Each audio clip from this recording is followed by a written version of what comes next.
right, so here we are with part 4 of the test breakdown. So we're picking it up at number 9 on your test. There are only 12 questions on your test, so we are almost there. Number 9 on your test says, given A is that, find A inverse, right? So you have options on how you want to do this. I think for the most part, we preferred the attaching the identity matrix, but we will have a problem we have 2 problems like this, and so I'll do one each way. Since this one is already in matrix form, we will go ahead and just solve it in the matrix form. So I'm going to make this into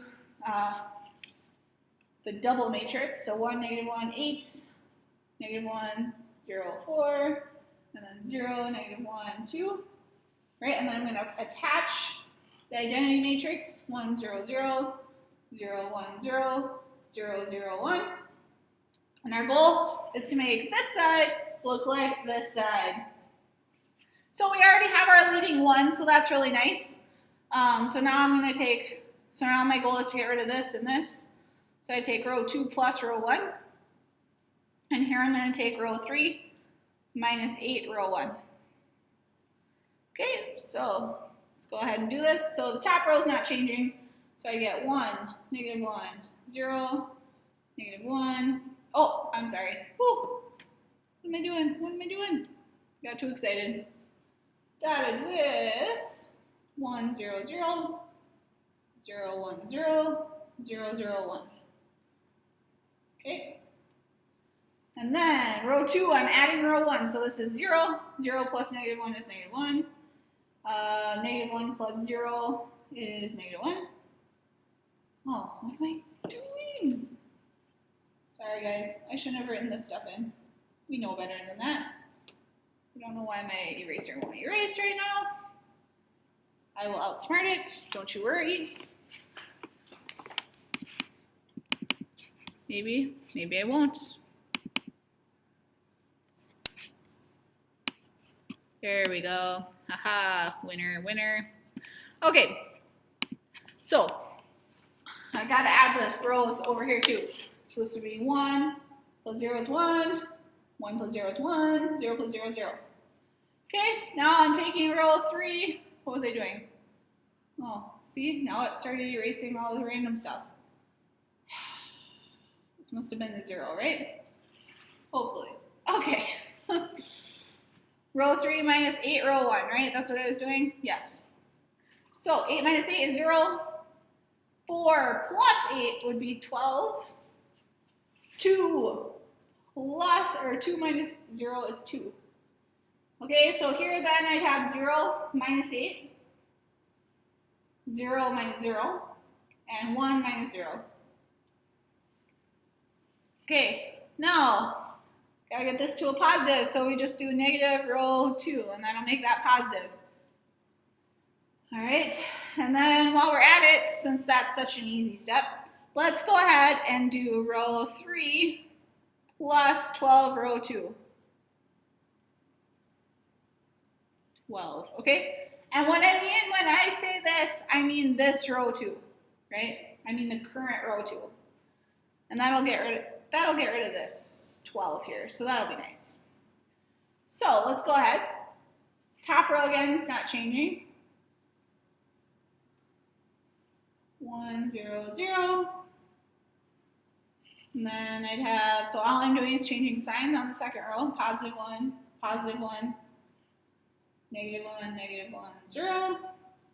Now I'm adding 12 of row 2, the old row 2, so that'd be 0, 0, 2 minus 24 would be -22. -8 plus 12 would be 4. 0 plus 12 is 12. 1 plus 0 is 1. Right, now I take -1 22nd, row 3, and that'll make this a 1, which is the goal. So then top 2 rows aren't going to change this time. So 1, -1, 0, 1, 0, 0, 0, 1, 1, negative 1, negative 1, 0, 0, 0, negative, no, positive 1, haha. 4 divided by 22 would reduce to negative 2 elevenths. 12 over 22 would reduce to negative 6 elevenths. And then that would just be negative 1 over 22. Right? And yes, I understand we have some ugly fractions going on. You will have some ugly fractions like elevenths, not these exact numbers, but like elevenths, going on your test tomorrow on number 10, actually. Number 3 does have some fractions, but it's like halves, fifths, and tenths, so you should be okay. Okay, so now I gotta get rid of this 1 here. So I'm gonna do row 2 minus row 3. Since I have that 1 in row 3 I can use.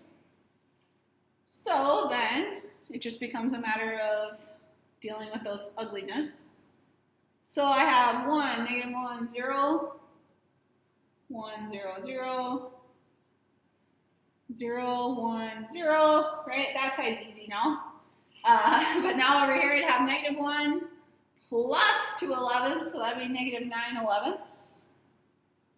And then I'd have negative 1 plus 6 elevenths, so that'd be negative 5 elevenths. And then I'd have 0 plus 1/22. And then I'd have 0, 0, 1, negative 2 elevenths, negative 6 elevenths, negative 1 22. All right. All right, we're almost there. We just got one step left. We gotta make this into a 0. So I'm going to do row 1 plus row 2. Okay, row 1 plus row 2. That's all we got to do. So I have 1, negative 1. Nope, sorry, 0. That's the whole purpose. What are you doing, Miss Sheeler? 1, 0, 0. And then I'd have, okay, so now I'd have 1 plus negative 9 elevenths, so that'd be 2 elevenths. 0 minus 5 elevenths would be negative 5 elevenths. 0 plus 1/22 would be 1/22.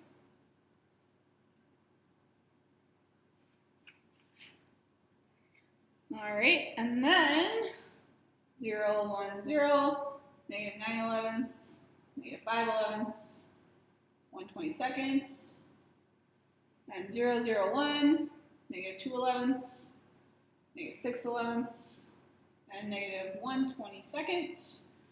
And this right side here, make it into a parenthesis, or a matrix, I should say. And this would be your inverse. That would be a inverse. It's right there. It's that side of the matrix. Right? So kind of ugly, but not too terrible. Not like the one we had earlier where I couldn't come up with good numbers. So that's one way to do inverses. Okay, the second way to do inverses is what we're going to do for number 9 or number 10. And again, it doesn't say which way you have to find the inverse, but these are the 2 problems you do have to use an inverse. So I'm just doing one each way, and then you can decide whichever way you prefer. You're welcome to use for both problems on the test. So number 10 says use an inverse matrix to solve the system. So what I'm going to do is, first thing I'm going to do is I'm going to make this into a matrix. So I'm going to have 3, 2, negative 1, 1, negative 1, 2, and then 5, 1, 1. Right? To find the matrix, the other way I can do this is by multiplying by A, B, C, D, E, F, G, H, I to get the inverse matrix. 1, 0, 0, 0, 0, 1. Oops, what am I doing?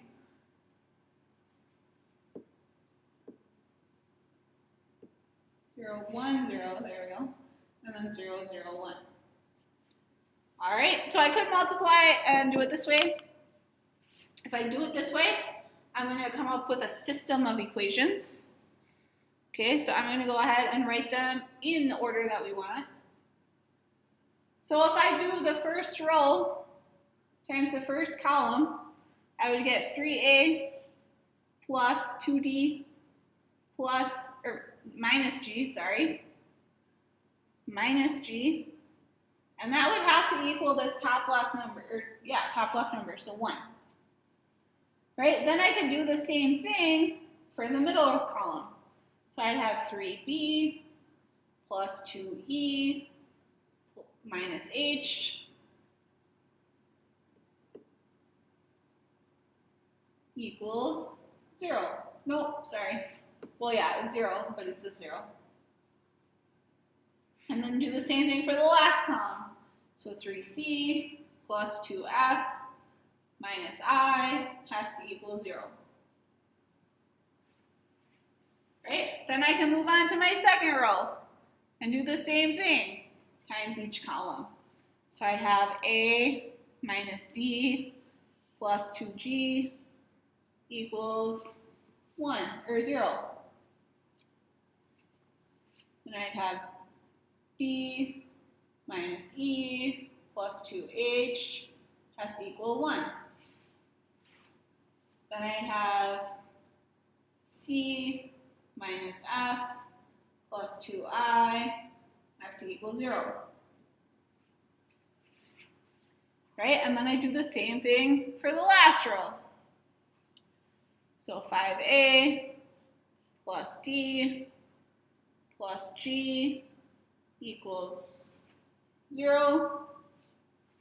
Then I have 5b plus e plus h equals 0.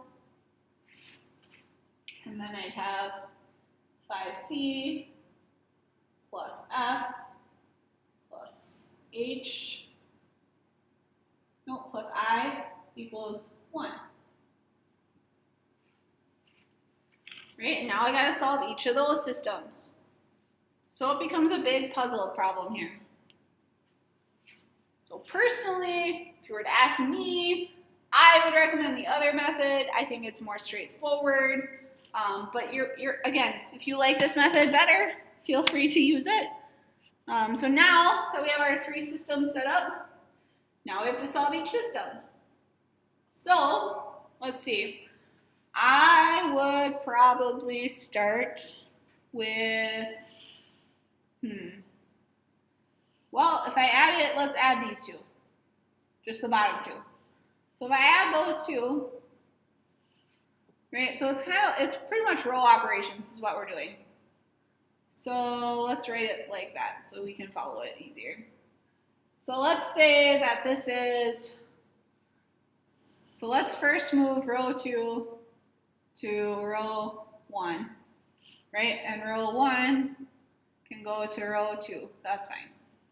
So we're just gonna flop them to start with. So I'm working down because we're gonna have one for each system. So I'm gonna have a minus d plus 2g equals 0. Then I have 3a plus 2d minus g equals 1. Then I have 5a plus d, right? I haven't gotten rid of anything yet. Plus g equals 0. Okay? Now it's a matter of getting rid of some stuff. So now I'm going to take row 2 minus 3 row A, row 1. I'm going to take row 3 minus 5 row 1 to get rid of these first leading terms.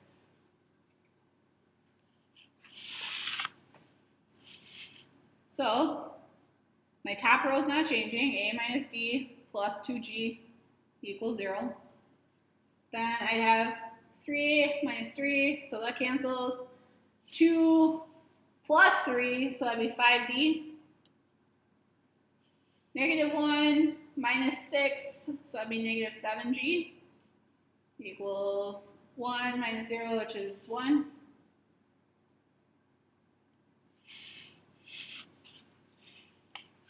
Okay.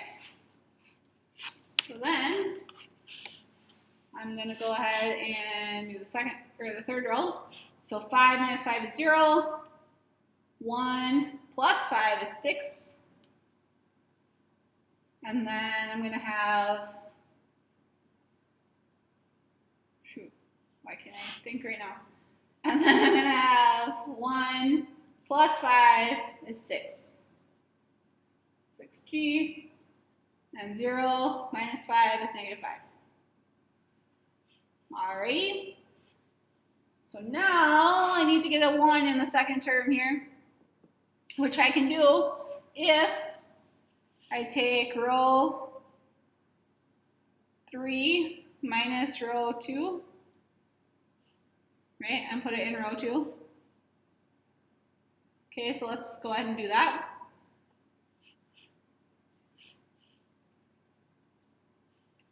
Oops, a little too far. 1 second here. Scroll on my computer. There we go. Okay, so top row is not changing still. So I have a minus d plus 2g equals 0. Then I'd have 5d. Nope, just kidding. That's what I'm changing. Okay, so I'd have 6 minus 5, which is 1d. Then I'd have 6 plus 7, which is 13g. And then I'd have negative 5 minus 1, which would be negative 6. And then the bottom I didn't change, so that's 6d plus 6g equals negative 5. Okay, so then the next step I would do is I would do row 3 minus 6 row 2, and that'll get rid of that d term. So I have a, again, the top 2 rows aren't changing now. A minus d plus 2g equals 0. D plus 13g equals negative 6. And 6 minus 6 is 0. 6 minus, what would that be? 6 times 13. 6 minus 78 would be negative 72. G. And that'd be negative 5 plus 30, so that'd be 25.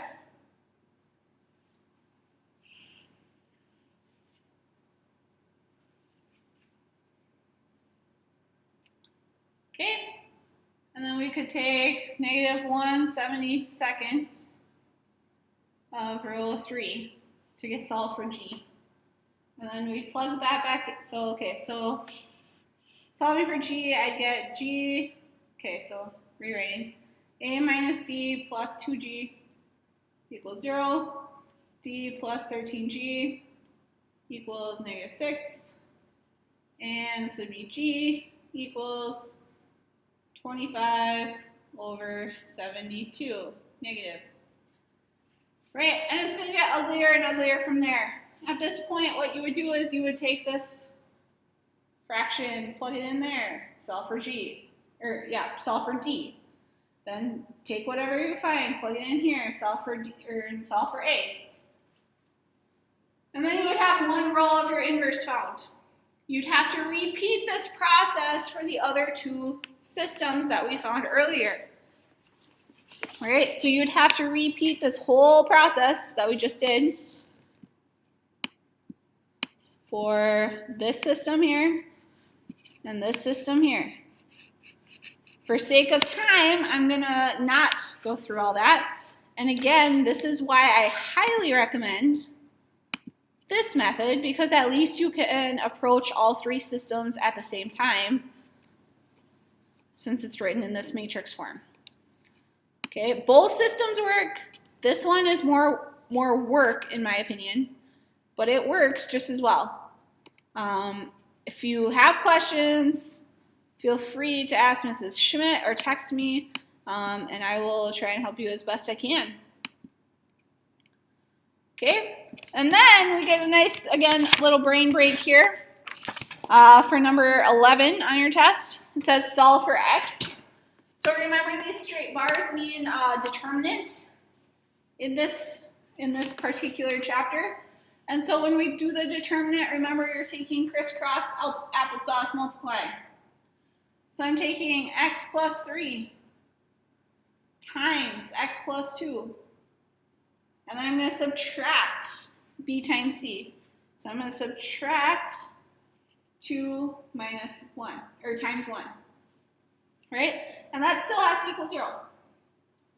Here, you're going to have to FOIL, so make sure you do that, right? First would give me x squared, outer would give me 2x, inner would give me 3x, last would give me 6, minus 2 here equals 0. So I get x squared plus 5x, 6 minus 2 would be plus 4 equals 0. And then it does factor, and it will factor tomorrow on your test as well. So this factors out. I'd get x plus 4, x minus 1. So then x could be negative 4 or positive 1. You do kind of need to check these. It's possible that you might get an irrelevant one. So it's pretty easy to check though. So if I plugged in negative 4, I would have, so let's plug in negative 4. So I would have negative 1, 2, 1, and negative 2. Well, negative 1 times negative 2 would be 2, minus 2 times 1 is 2, that's 0. So this one works, check. And then if I plug in the other one here, I'd have, so let's plug in 1. So I'd have 4, 2, 1, and 3. So that would be 12 minus 2, which is not 0. Right? Not 0. Not even close to 0. Oh, this should be a plus though. Miss Sheila, what are you doing? This should be minus. So then that changes things. This is what happens, ladies, when I make a video at 8 o'clock at night. So plugging that in, I would have, so negative 1 plus 3 would be 2, 2, 1, 1. So that'd be 2 minus 2, which is 0. So this one works too. So they both work. So both of those things would be your answers. All right. Again, if you have any questions while you're working on this or your review assignment, really anything before you take your test tomorrow, make sure you're finding Mrs. Schmidt or texting or emailing me or asking Mr. Torres tomorrow before class. All right. That does finish the test breakdown. I will see you guys on Thursday, those of you that are not going to track. Otherwise, I wish you luck on your test. Have a great night.